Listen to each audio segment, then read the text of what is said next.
Growth irreversible होगा, growth जो होगा वो परमानेंट इंक्रीज होगा, है ना, चाहे वो किसी पार्ट का हो या किसी इंडिविजुअल सेल का हो।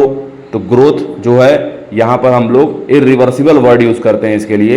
एक बार जो ग्रोथ हो गई फिर दोबारा वह रिवर्सिबिलिटी उसमें नहीं होती है कि ग्रोथ बढ़ गई तो फिर से ग्रोथ क्या हो जाए, कम हो जाए, ऐसा केस देखने को नहीं मिलता है। प्लांट की जो ग्रोथ होती है जनरली मेरिस्टेमेटिक टिश्यू जो होते हैं वो जगह जगह प्रेजेंट होते हैं जहाँ ग्रोथ होने वाली रहती है, और इसी मेरिस्टेमेटिक टिश्यू की वजह से ही, है ना, ग्रोथ जो होती है प्लांट की वो इनडिटर्मिनेट होती है और through out the life growth होता है। जहाँ जहाँ मेरिस्टेमेटिक टिश्यू प्रेजेंट होते हैं उसी की वजह से प्लांट की ग्रोथ जो होती है वो थ्रू आउट द लाइफ जो है वो होती रहती है। क्योंकि मेरिस्टेम्स आपको पता है, रूट एपिकल मेरिस्टेम हो या सूट एपिकल मेरिस्टेम हो, root apical meristem root system बनाता है और shoot apical meristem shoot system बनाता है। और सेकेंडरी ग्रोथ भी आपको पता है सिर्फ और सिर्फ कहाँ होता है, डाइकॉट में होता है और जिम्नोस्पर्म में होता है। एक पर्टिकुलर पॉइंट पे अगर हम लोग बात करें, किसी सेलुलर लेवल पे बात करें, तो वहाँ पे आप ग्रोथ को मेजर कर सकते हो और वहाँ पर आप देख सकते हो कि किस तरीके से सेल के अंदर का प्रोटोप्लाज्म बढ़ रहा है। जब सेल के अंदर का प्रोटोप्लाज्म बढ़ेगा तो जाहिर सी बात है कि वहाँ ग्रोथ जो होगी वो उसकी दिखेगी हमें लोग को, ठीक है। वैसे तो प्रोटोप्लाज्म को मेजर करना इतना आसान तो नहीं होता है, लेकिन आप देख सकते हो कि वो किसका वेट कितना है, ड्राई वेट कितना है या वेट वेट कितना है। याद रखिएगा बेटा, एक मेज का रूट एपिकल मेरिस्टेम जो होता है ना, एक मेज का, वन सिंगल मेज का जो रूट एपिकल मेरिस्टेम होता है वो 17,500 नए सेल बनाता है हर घंटे। एक मेज का जो रूट एपिकल मेरिस्टेम होता है वो 17,500 नए सेल बनाता है हर घंटे, और उतने ही वक्त में जो वाटरमेलन होता है उसके सेल के जो कंटेंट होते हैं वो 3.5 लाख गुना बढ़ जाते हैं। इतना ज़्यादा तेजी से ग्रोथ यहाँ पे देखने को मिलती है। आपने मॉर्फोलॉजी ऑफ फ्लावरिंग प्लांट में पढ़ा था कि पहले होता है बेटा रीजन ऑफ मेरिस्टेमेटिक एक्टिविटी, फिर रीजन ऑफ एलांगेशन, फिर region of maturation. Region of meristematic activity में आपने पढ़ा था कि रीजन ऑफ मेरिस्टेमेटिक एक्टिविटी में जो सेल होते हैं वो स्मॉल होते हैं, थिन सेल वॉल वाले होते हैं। सेल वॉल उनकी क्या होती है, थिन होती है। आपने वहां पर पढ़ा था कि जो अंदर का प्रोटोप्लाज्म होता है वो डेंस होता है। क्या होता है, डेंस होता है। आपने पढ़ा था न्यूक्लियस बड़ा होता है और वैक्यूल्स जो होते हैं वो एब्सेंट होते हैं। तो ये रीजन ऑफ मेरिस्टेमेटिक सेल्स जो एक्टिविटी वाला सेल है, जो मेरिस्टेमेटिक सेल्स हैं, उनकी कहानी है। लेकिन रीजन ऑफ एलांगेशन में वैक्यूलाइजेशन स्टार्ट हुआ था। वैक्यूल प्रेजेंट कहां से होना शुरू हुए, रीजन ऑफ एलांगेशन से, और रीजन ऑफ मैच्योरेशन में रूट हेयर अराइज होता आपको दिखता है, ठीक है। अब ग्रोथ के बारे में बात करें तो ग्रोथ जो होती है बेटा वो दो तरह की ग्रोथ होती है। एक होती है अरिथमेटिक ग्रोथ और दूसरी होती है जियोमेट्रिक ग्रोथ, ठीक है। अरिथमेटिक ग्रोथ स्लो होगी, सीक्वेंशियल होगी। अरिथमेटिक ग्रोथ में पुराने सारे सेल जो होते रहेंगे वो डिफरेंशिएट यानी मैच्योर होते जाते हैं, ठीक है। लेकिन जियोमेट्रिक ग्रोथ में सभी के सभी सेल जो होते हैं वो कैपेबल होते हैं नए सेल को बनाने के लिए, नए सेल को डिवाइड करने के लिए, ठीक है। ये सारी चीजें होती है। जैसे मान लो जाइगोट डिवाइड कर रहा है तो जियोमेट्रिक फेस में अब सेल डिवाइड करेगा बाद में। अगर हम बात करें यहां पर तो स्टार्टिंग में जब जो अर्ली एम्ब्रियोनिक पीरियड होता है, स्टार्टिंग में आप देखते हो वहां पे आपको क्या देखने को मिलता है, बोलो। जैसे एम्ब्रियो का डेवलपमेंट हो रहा है तो पहले वहां पर ग्रोथ कैसा होता है, जियोमेट्रिक फेस में। कैसा होता है, जियोमेट्रिक फेस में। अब बाद में जो ग्रोथ होती है वो अरिथमेटिक फेस में होती है। पहले जियोमेट्रिक फेज में एक सिंगल यूनिसेलुलर जाइगोट जो होता है, याद रखिएगा जाइगोट क्या होता है, हमेशा डिप्लॉयड होता है और क्या होता है, यूनिसेलुलर होता है, ठीक है। तो स्टार्टिंग में उसके नंबर बढ़ते हैं, उसमें जियोमेट्रिक ग्रोथ होता है और बाद में उसमें कैसा ग्रोथ होता है बेटा, अरिथमेटिक ग्रोथ होता है, ठीक है। ये चीजें होती हैं। और अगर अरिथमेटिक ग्रोथ का फॉर्मूला पूछेगा तो LT length at time t is equal to length at time 0 plus RT, ठीक है। R मतलब होता है ग्रोथ रेट। और वहीं अगर जियोमेट्रिक ग्रोथ के बारे में पूछेगा तो आपको याद रखना है फाइनल जो W1 होता है उसको फाइनल साइज बोलते हैं। W1 is equal to W0 e to the power RT। वहां एक्सपोनेंशियल फेज भी आ जाता है, और जब एक्सपोनेंशियल फेज जहां आता है वहां पर e के पावर लगाते हैं। वहां पर e जो होता है बेटा वो होता है base of natural logarithm. e equal to base of natural logarithm. तो किसी भी अरिथमेटिक जो ज्योमेट्रिक फैशन में जो ग्रोथ होती है उसमें स्टार्टिंग का जो फेस होता है वो स्लो होता है, उसको बोलते हैं लैग फेस, और बाद वाला जो होता है वो एक्सपोनेंशियल होता है या उसको लॉग फेस भी कहते हैं। और फिर आता है बेटा स्टेबल यानी स्टेशनरी फेस। तो lag, log, stationary, lag, log, stationary, ये 3 फेस आप लोग को देखने को यहां पर मिलता है किसी भी प्लांट ग्रोथ में। आप ये चीज देखने को, ठीक है, लीफ का साइज बढ़ रहा है, स्टेम का साइज बढ़ रहा है, फ्लावर का साइज बढ़ रहा है, फ्रूट का साइज बढ़ रहा है, ये सब जो होते हैं ग्रोथ में ही कंसीडर किए जाते हैं।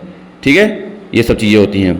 देखिए ग्रोथ रेट 2 तरह के होते हैं बेटा, एक होता है एब्सोल्यूट ग्रोथ रेट, है ना, एब्सोल्यूट ग्रोथ रेट, दूसरा होता है relative growth rate.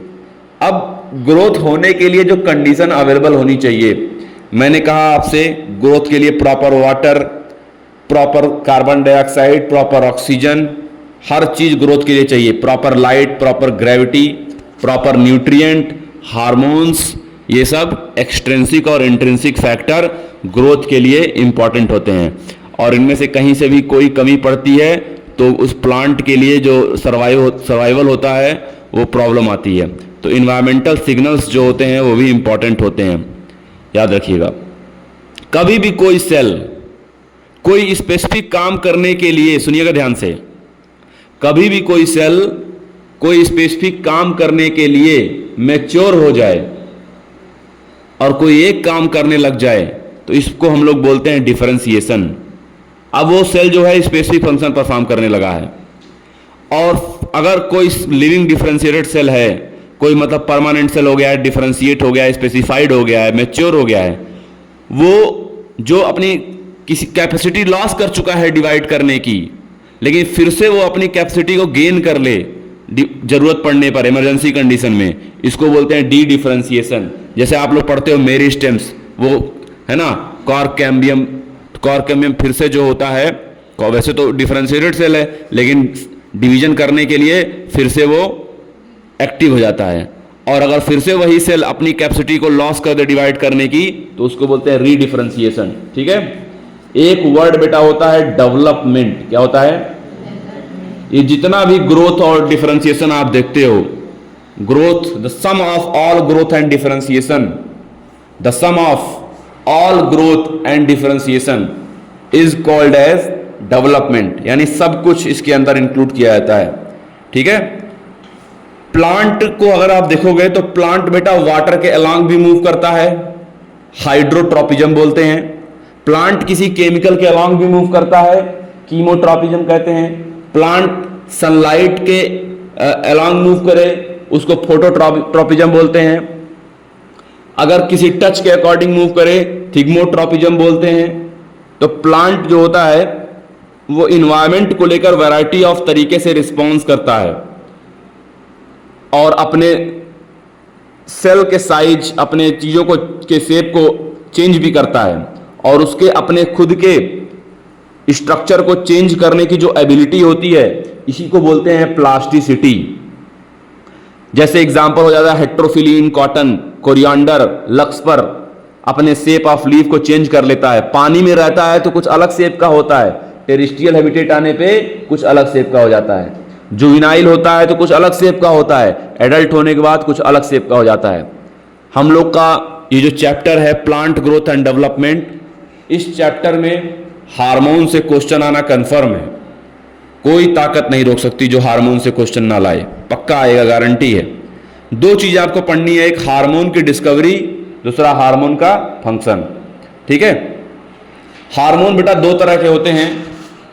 Plant growth hormone के बारे में बात कर रहा हूं, जिसको हम लोग प्लांट ग्रोथ रेगुलेटर कहते हैं, पीजीआर कहते हैं, फाइटो हार्मोन कहते हैं। प्लांट ग्रोथ रेगुलेटर बोलो या फाइटो हार्मोन बोलो, एक ही बात है।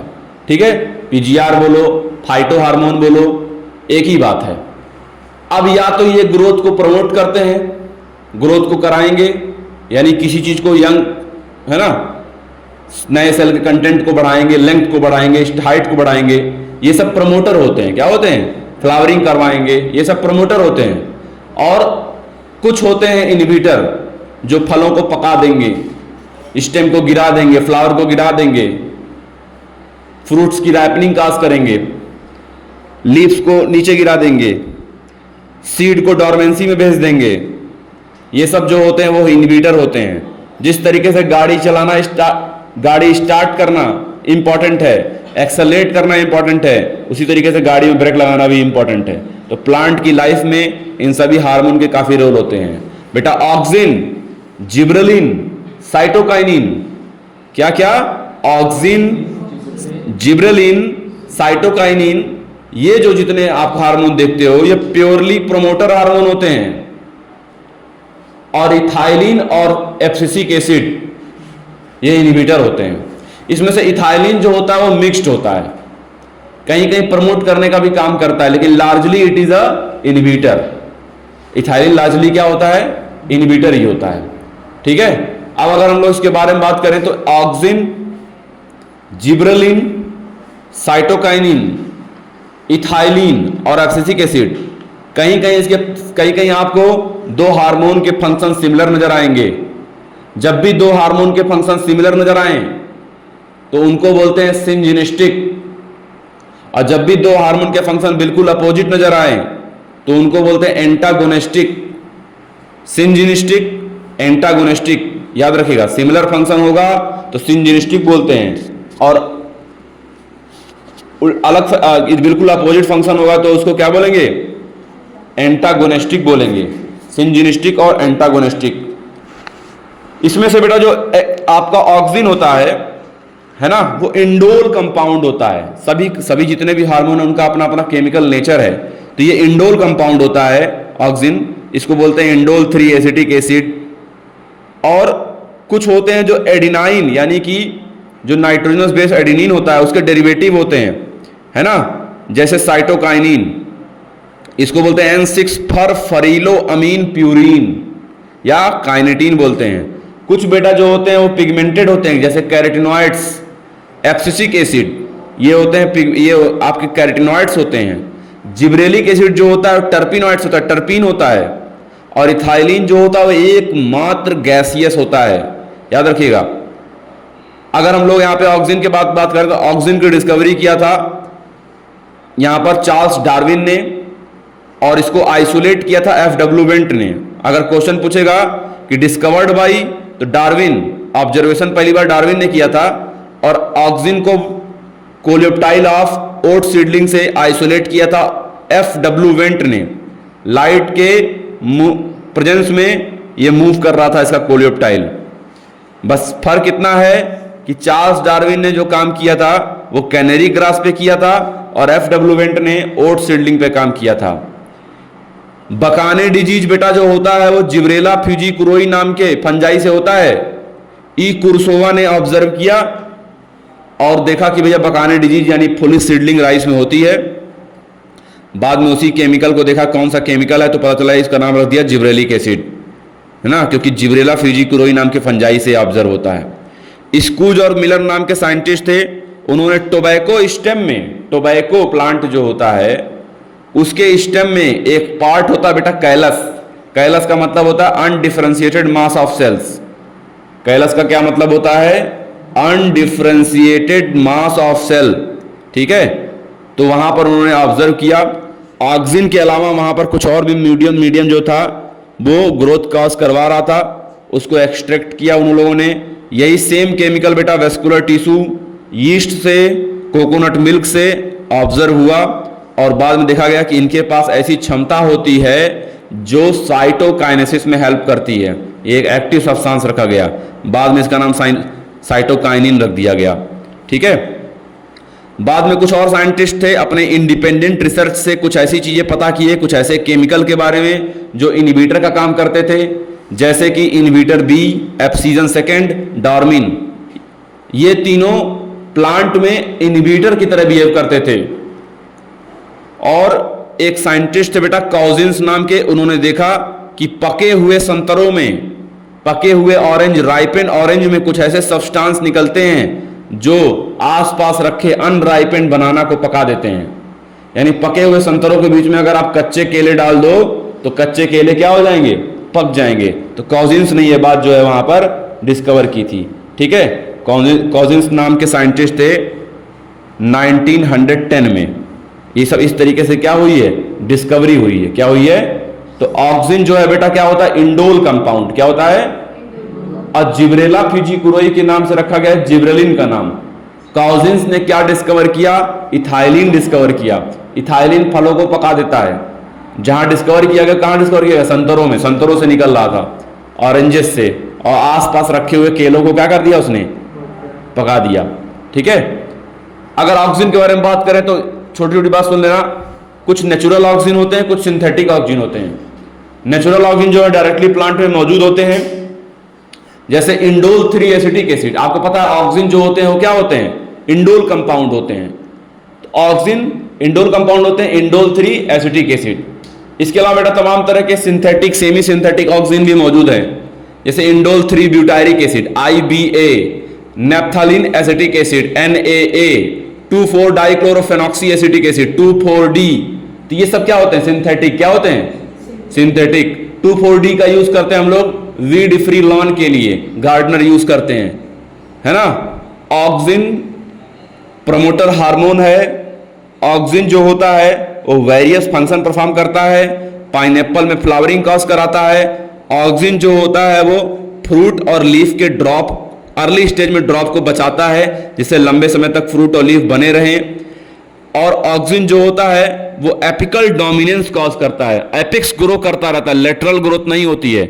इसीलिए गार्डनर करते क्या है, एपिक्स को रिमूव करवाते हैं और लेटरल ग्रोथ कॉज करवाते हैं।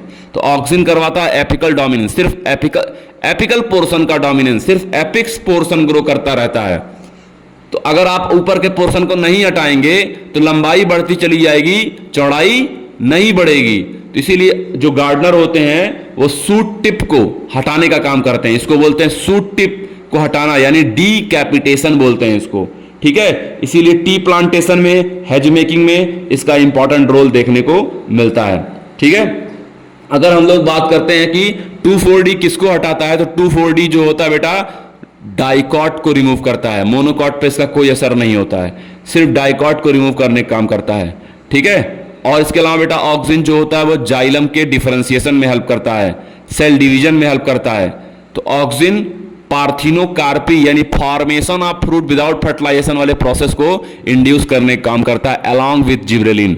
जिब्रेलिन बेटा बहुत ही डाइवर्स होता है और एक इंपॉर्टेंट प्लांट ग्रोथ रेगुलेटर है। आज के टाइम में 100 से ज्यादा जिब्रेलिन खोजे जा चुके हैं। GA1, GA2, GA3, GA4, GA5 इस तरीके से उसके नाम रखे जाते हैं। GA3 बेटा सबसे कॉमन है, अगर देखा जाएगा GA3 जो होता है वो सबसे फर्स्ट जिब्रेलिन है जिसको डिस्कवर किया गया, GA3।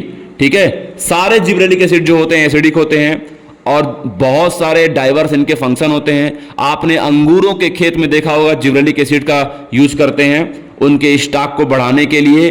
जिब्रेलिक एसिड जो होता है बेटा एप्पल के शेप को इंप्रूव करता है, एलोंगेट करवाता है और बुढ़ापे को टालता है, यानी सेनेसेंस पीरियड को टालता है।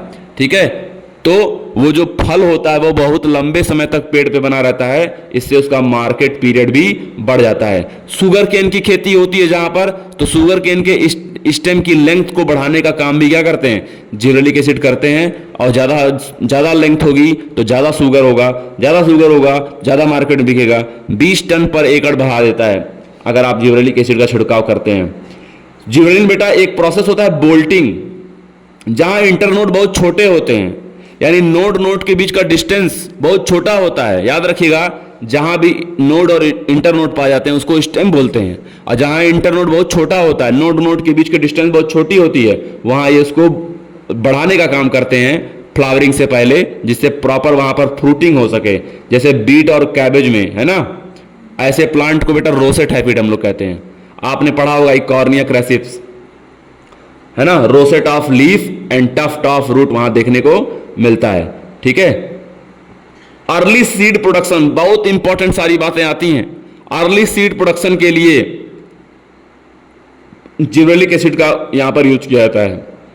साइटोकाइनिन जो होता है बेटा वो क्या करता है, साइटोकाइनिन जो होता है वो साइटोकाइनेसिस यानी सेल डिवीजन में हेल्प करता है, और इसको डिस्कवर किया गया बेटा काइनेटीन नाम से, और ये क्या होता है, एडेनिन होता है, N6 फॉस्फोरिलो अमीन प्यूरिन बोलते हैं इसको। और इसको जो डिस्कवरी हुई थी, एक्सक्यूबेट किया गया था इसको, एक फिश थी, हेरिंग नाम की फिश थी, वहां से इसको एक्सक्यूबेट किया गया था। काइनेटीन जो होता है वो नेचुरली प्लांट में नहीं होता है, लेकिन उसकी वजह से एक्टिविटी परफॉर्म करने वाला जियाटीन वहां पे देखने को मिलता है हम लोगों को, है ना। सभी नेचुरली ऑकरिंग साइटोकाइनिन होता है, जियाटीन प्लांट में मौजूद होता है।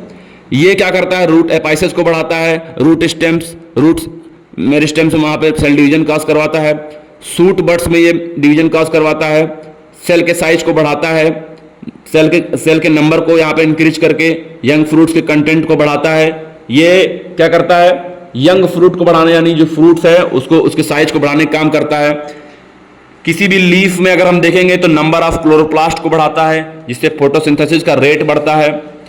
किसी भी स्टेम में या रूट में नए जो एडवेंटिशियस रूट्स हैं, एडवेंटिशियस शूट्स हैं, उसको बनाने का काम करता है, जिससे उसको प्रोटेक्शन मिल सके और प्रॉपर जो है उसको वहाँ पर सर्वाइवल मिल सके। साइटोकाइनिन जो होता है वो बिल्कुल ऑक्सिन के उल्टा, ऑक्सिन कॉज करता है एपिकल डोमिनेंस, और साइटोकाइनिन ये जो है एपिकल डोमिनेंस से प्लांट को बचाता है। जब नंबर ऑफ सेल चारों तरफ बढ़ाएगा तो चारों तरफ ग्रोथ होगी ना, तो ये चीज देखने को मिलती है। बिल्कुल उल्टा काम कर रहा है यहां पर इस मामले में। तो यहां पर फंक्शन के मामले में ऑक्सिन और साइटोकाइनिन क्या हो गए, एंटागोनिस्टिक हो गए, है ना। और साइटोकाइनिन जो होता है वो प्लांट में न्यूट्रिएंट को one point of part of plant से दूसरे point of part of plant तक पहुंचाने का काम करते हैं, जिससे न्यूट्रिएंट लगातार प्लांट के हर एक पार्ट को मिलता रहता है और उनका बुढ़ापा टलता रहता है, यानी सेनेसेंस जो होता है वो टलता रहता है। मेजर गैसियस सबसे ज्यादा यूज होने वाला extensively used plant growth regulator जो होता है वो होता है इथाइलिन। एकमात्र गैसियस प्लांट ग्रोथ रेगुलेटर होता है। बहुत सारे इसके फंक्शन होते हैं, राइपनिंग के अलावा, राइपनिंग ऑफ फ्रूट के अलावा बहुत सारे इसके फंक्शन होते हैं बेटा। इथाइलिन जो होता है एपिकल हुक फॉर्मेशन करता है डाइकॉट में। इथाइलिन जो होता है वो सेनेसेंस को प्रमोट करता है, प्लांट ऑर्गन को नीचे गिराने का काम करता है, लीफ को, फ्लावर को, जब जरूरत पड़ती है तब। फ्रूट राइपनिंग में तो इसका यूज करते ही करते हैं। इसके अलावा बहुत सारे यूज देखने को मिलते हैं। ये रेस्पायरेशन रेट को बढ़ा देता है, रेस्पायरेटरी क्लाइमेक्टिक कॉज करता है, जिससे फ्रूट पक जाता है। इथाइलिन जो होता है वो सीड और बड की डॉर्मेंसी को ब्रेक करता है, यानी कोई सीड डॉर्मेंसी पीरियड में है, उसका हाइड्रेशन का लेवल कम हो गया है, अब वहां से नया प्लांट एराइज होना है, तो इथाइलिन उसको ब्रेक करने का काम करता है। यानी यहां पर प्रमोशन करने का, प्रमोटर की तरह बिहेव कर रहा है, नया प्लांट पैदा करना चाह रहा है, जर्मिनेशन करवा रहा है। खास करके बेटा पीनट सीड में, पोटैटो ट्यूबर में स्प्राउटिंग कॉज करवाता है, इंटरनोड की लेंथ को बढ़ाता है, पेटियोल की लेंथ को बढ़ाता है। खास करके पानी में डूबे हुए जो चावल के प्लांट होते हैं बरसात में, उनको बरसात में उस पानी से बाहर लाने का काम करता है, जिससे बारिश में डूबकर वो प्लांट सड़ ना जाए उसके अंदर, तो उसके पेटियोल का एलांगेशन कॉज करता है, उसके लीफ बाहर आ जाते हैं, इंटरनोड का एलांगेशन कॉज करता है। याद रखिएगा रूट ग्रोथ में, रूट हेयर फॉर्मेशन में बहुत इंपॉर्टेंट रोल होता है इथाइलिन का। और जब रूट हेयर बनाता है ये, यानी कि सरफेस एरिया इंक्रीज करता है, जिससे ज्यादा से ज्यादा न्यूट्रिएंट कोई प्लांट जो है वो एब्जॉर्ब कर सके। इथाइलिन जो होता है बेटा फ्लावरिंग कॉज करता है, पाइनएप्पल में ऑक्सिन भी करता है, फ्रूट सेट करता है पाइनएप्पल में, मैंगो में भी फ्लावरिंग कॉज करता है इथाइलिन। बहुत सारे एक्टिविटी में इन्वॉल्व है। मार्केट में आपको इथेफोन नाम से मिल जाता है इथाइलिन, उसमें आप फलों को पकाया जाता है। इथेफोन मेन सोर्स होता है इथाइलिन का, और ये धीरे धीरे स्लोली रिलीज करता है इथाइलिन। इथाइलिन जो होता है, इथेफोन जो मौजूद है, वो फ्रूट राइपनिंग को बहुत तेजी से बढ़ाता है। मार्केट में बहुत सारे फ्रूट्स मिलते हैं, for example tomato, Apple, mango, सब ये सब इथाइलिन से ही पकाए हुए होते हैं। फ्लावर को ऑक्सीजन कॉज करेगा, फ्रूट का ऑक्सीजन कॉज करेगा। फ्रूट का ऑक्सीजन कहाँ कॉज करता है, thinning of cotton, cherry, walnut, इन सब जगह पे। और एक और काम कुकुम्बर में, कुकुम्बर यानी जो खीरा मार्केट में मिलता है ना, कुकुम्बर क्या बोलते हैं आपके यहाँ, कुकुम्बर, उसमें फीमेल में फ्लावरिंग कॉज करवाता है।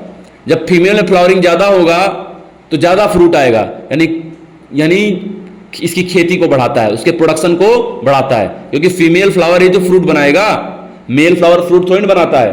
तो फीमेल फ्लावर में ये इथाइलिन जो होता है ज़्यादा फ्रूटिंग कॉज कराता है। जितना ज़्यादा फ्लावरिंग होगी उतना ही ज़्यादा फ्रूट बनेंगे और उतना ही ज़्यादा क्या होगा, यील्ड होगा। इथाइलिन नाम भले ही एक है लेकिन इसके फंक्शन बहुत सारे हैं। आप देखो मैंगो में फ्लावरिंग करा रहा है, पाइनएप्पल में भी फ्लावरिंग करा रहा है, फ्रूट सेट कर रहा है, इंटरनोड का एलॉन्गेशन करवा रहा है राइस में, पेटियोल का एलॉन्गेशन करा रहा है राइस में, है ना, यानी कि इथाइलिन फलों को पका रहा है, इथेफोन सोर्स से निकाला जा रहा है। यानी इथाइलिन बहुत ही ज़्यादा डाइवर्स होता है। ये कहीं कहीं प्रोमोटर में भी आता है और मेजरली बेटा ये इनहिबिटर में भी आता है। और प्योरली अगर इनहिबिटर के बारे में बात करें तो प्योरली इनहिबिटर होता है एब्सिसिक एसिड ABA, और इसका काम होता है ऑक्सीजन क्रॉस करना और सीड को डॉर्मेंसी में भेजना। आपको पता है डॉर्मेंसी ब्रेक करने का काम करता है जिब्रेलिक एसिड और डॉर्मेंसी में भेजने का काम करता है एब्सिसिक एसिड। तो ये दोनों एक दूसरे के क्या हो गए, एंटागोनिस्टिक हो गए ये फंक्शन के मामले में। स्टोमेटा को क्लोज करना, लीफ को झाड़ना, फ्रूट को झाड़ना, प्लांट को वाटर स्ट्रेस से बचाने के लिए जो एब्सिसिक एसिड होता है वो स्टोमेटा को क्लोज कर देता है, जिससे ज़्यादा ज़्यादा पानी का लॉस मिनिमाइज हो सके, ट्रांसपीरेशन के थ्रू ज़्यादा पानी का लॉस ना हो। एब्सिसिक एसिड जो होता है वो सीड के डेवलपमेंट में, सीड डेवलप होगा, मैच्योरेशन में जाएगा, डॉर्मेंसी में जाएगा, तो एक बहुत वेरिएबल पीरियड तक, बहुत ही लॉन्ग पीरियड तक वो वहीं का वहीं बना रहेगा। समझ रहे हो बात को, वो वहीं का वहीं बना रहेगा। और जब फिर से उसको कभी प्रॉपर टेम्परेचर मॉइस्चर मिलेगा तो फिर से वो सीड ग्रो कर जाएगा, उसके अंदर का एम्ब्रियो नए प्लांट में कन्वर्ट हो जाएगा। तो एब्सिसिक एसिड बहुत हद तक जिब्रेलिक एसिड का एंटागोनिस्टिक होता है। और इसके अलावा बेटा ये तो प्लांट ग्रोथ हार्मोन है, ये तो इंट्रिंसिक फैक्टर होते हैं। इसके अलावा बहुत सारे एक्सट्रिंसिक फैक्टर होते हैं जो प्लांट ग्रोथ को अफेक्ट करते हैं। ठीक है, तो ये है आपका प्लांट ग्रोथ एंड डेवलपमेंट।